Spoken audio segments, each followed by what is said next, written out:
Hyderabad LB స్టేడియంలో drugs వ్యతిరేక కార్యక్రమానికి సీఎం రేవంత్ రెడ్డి హాజరయ్యారు. ఇప్పుడు లైవ్ చూద్దాం. సహకారాన్ని అందించడానికి తెలంగాణ ఎడ్యుకేషన్ కిట్ ఆత్మగౌరవంతో పాఠశాలకు వెళ్ళడానికి కార్యక్రమాన్ని ఏర్పాటు చేసి అదేవిధంగా ఈనాడు యువత పట్ల డ్రగ్స్ మహమ్మారి యువత భవిష్యత్తును నాశనం చేస్తున్న సందర్భంలో మనందరికీ ఆదర్శంగా నిలబడడానికి వారి సుదీర్ఘమైన అనుభవాన్ని మనతో పంచుకొని తెలంగాణ రాష్ట్రాన్ని దేశంలోనే నెంబర్ 1గా నిలబెట్టడానికి విచ్చేసిన తెలంగాణ రాష్ట్ర గవర్నర్ శ్రీ శివప్రతాప్ శుక్లా గారికి స్వాగతం పలుకుతూ విద్యార్థులందరినీ నిలబడి గవర్నర్ గారికి పెద్ద ఎత్తున చప్పట్లతో స్వాగతం పలకాల్సిందిగా విజ్ఞప్తి చేస్తున్నా.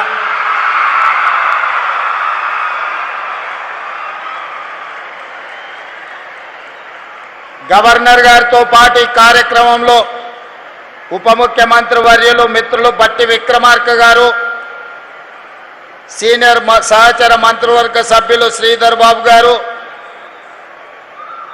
సహచర మంత్రివర్గ సభ్యులు పొన్నం ప్రభాకర్ గారు, అడ్లూరి లక్ష్మణ్ గారు, వాకిటి శ్రీహరి గారు, మహమ్మద్ అజరుద్దీన్ గారు, ప్రభుత్వ సలహాదారులు, పార్లమెంట్ సభ్యులు, శాసన మండలి సభ్యులు, శాసన సభ్యులు, వివిధ కార్పొరేషన్ల చైర్మన్లు, విద్యాశాఖకు సంబంధించిన అధికారులు, ప్రాణ సమానులైన తెలంగాణ నలుమూలల నుంచి విచ్చేసిన వేలాది మంది విద్యార్థులకు మనస్ఫూర్తిగా అభినందనలు, కృతజ్ఞతలు తెలియజేస్తున్నా.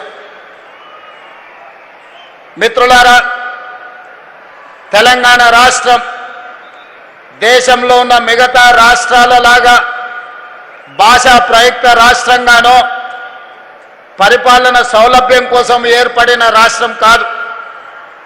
తెలంగాణ రాష్ట్రము 60 సంవత్సరాల సుదీర్ఘ పోరాటం, వందలాది మంది విద్యార్థుల ఆత్మ బలిదానాలతో 60 సంవత్సరాలు తమ పోరాటాన్ని, తమ కలలను సాకారం చేసుకోవడానికి లక్షలాది మంది విద్యార్థులు ఉద్యమ బాటను పట్టి తమ ఉజ్వల భవిష్యత్తునే కాదు ఉద్యోగ ఉపాధి అవకాశాలను వదులుకొని కన్న తల్లిదండ్రులను దుఃఖ సాగరంలో ముంచేసి నూనూగు మీసాల యువకులు ఎంతో మంది ఆత్మ బలిదానాలు చేసుకుంటే ఈ తెలంగాణ రాష్ట్రం ఏర్పడ్డది.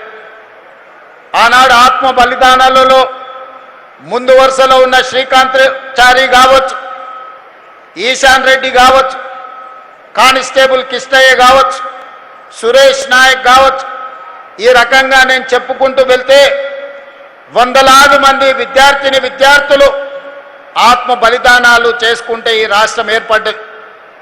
ఈ విద్యార్థుల యొక్క ఆకాంక్ష తెలంగాణ రాష్ట్రంలో ఉండే విద్యార్థుల యొక్క ఉజ్వల భవిష్యత్తు, ఉద్యోగ ఉపాధి అవకాశాలు వాళ్లకు దక్కాలి అని త్యాగాలు చేసింది.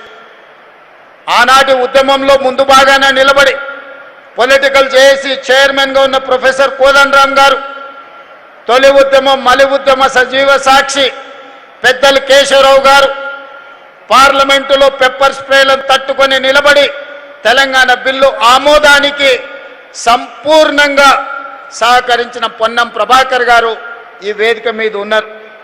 మిత్రులారా, ప్రభుత్వ ఉద్యోగమన్నా, ప్రభుత్వ పాఠశాలలో ఈనాడు విద్యార్థులు చదువుకుంటున్నారంటే ఇది ఒక అవకాశమో లేకపోతే ఇది ఒక ఉద్యోగం కోసం చేస్తున్న ప్రయత్నం కాదు.